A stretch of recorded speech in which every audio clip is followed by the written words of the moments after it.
Good morning, everyone. Our group made a review on the lesson plan Social Studies 2 with the topic The Philippines as a State. The lesson plan consists of 6 parts. First is the lesson objectives. Second is the values. Third is the materials. Fourth is teaching the lesson. Fifth is evaluation. And sixth is the enrichment. For the lesson objectives, it indicates in this part what the teacher wants her students to learn or achieve at the end of the lesson. In our sample lesson plan, the students are expected to first explain how a country becomes a state. Second, discuss the elements of a state. Third, compare and contrast a nation and a state. Fourth, explain why the Philippines is a state. And lastly, infer the importance of being a state. Let's proceed to the second part of the lesson plan, which is the values. In this part, it states the values that the teacher wants to teach her students. In this lesson plan, the teacher wants her students to understand the importance of a country being a state. She also wants her students to recognize their role as citizens of the state. And lastly, she wants her students to realize the significance of a country's sovereignty. Now let's proceed to the third part, which is the materials. It is the necessary aid to teaching and should give the maximum benefit to the students. In this lesson plan, the teacher will use flashcards on her discussion for the 4 elements of the states. Now let's proceed to the fourth part, which is the teaching the lesson. In this part, it indicates the procedure of the discussion and the activity for both the teachers and the students. On our sample lesson plan, it consists of 2 parts, which is first, the preliminary activities. This is the gathering of ideas to gauge the extent of knowledge of the students regarding the new lesson. So the teacher will ask her students to share what they know about the concepts of state and nation, and will let her students share their views on the importance of freedom in a country. The second part is the lesson development, which is the formal discussion. In this part, the teacher will explain the importance of freedom in a country.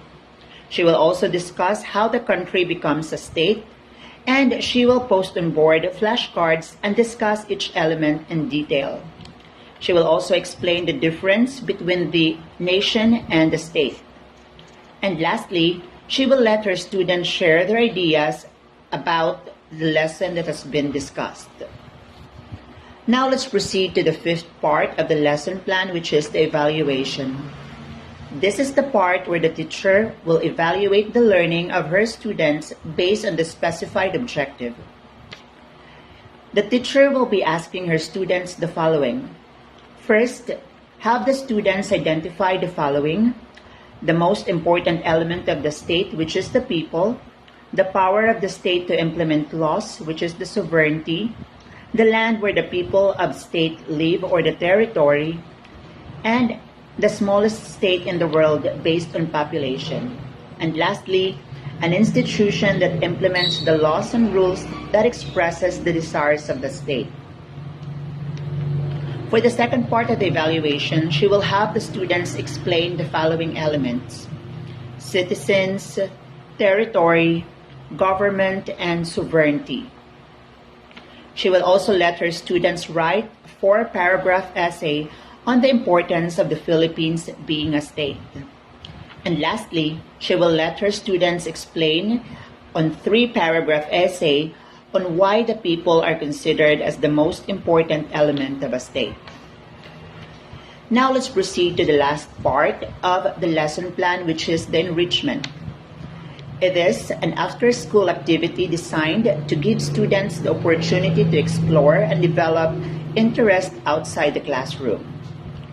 In this part, the teacher will give her students a task to be completed at home.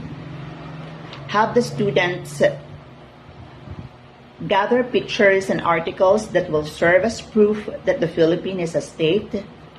She will also ask her student to make a diagram of the fundamental differences between a state and a nation, And we'll have the students explain how a nation with a government cannot be considered a state. My group mates will also provide a summary of the review we made on the curriculum hallmarks cited on this lesson plan. The philosophical foundations that is anchored in the lesson plan of Social Studies K-12 curriculum. First is idealism.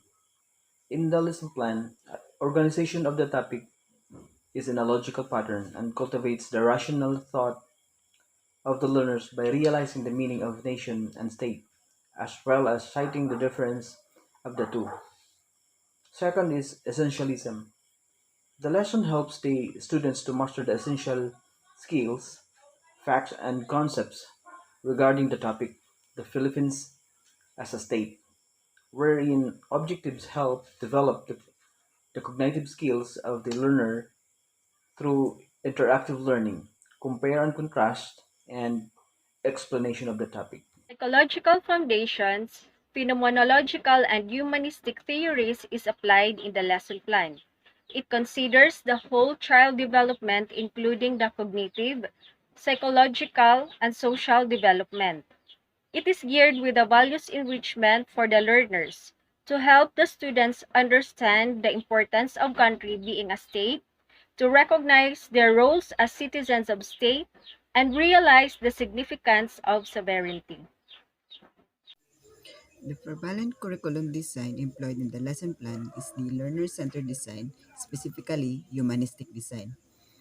It focuses on the holistic development of the child by integrating the cognitive and affective domains as well as the critical thinking of our learners. The development model used in the lesson plan is called the Taba Model or Grasshopper Rationally. It includes a 7 step. First is diagnosis of students' need. Second is formulation of objectives. Third is selection of content. Fourth is organizational chart. Fifth is selection of learning experiences. Sixth is organization of learning method. And last is the evaluation. The approach used in the lesson plan is called the behavioral approach because the goals and objectives are specified, the contents and activities are arranged to match the learning objectives.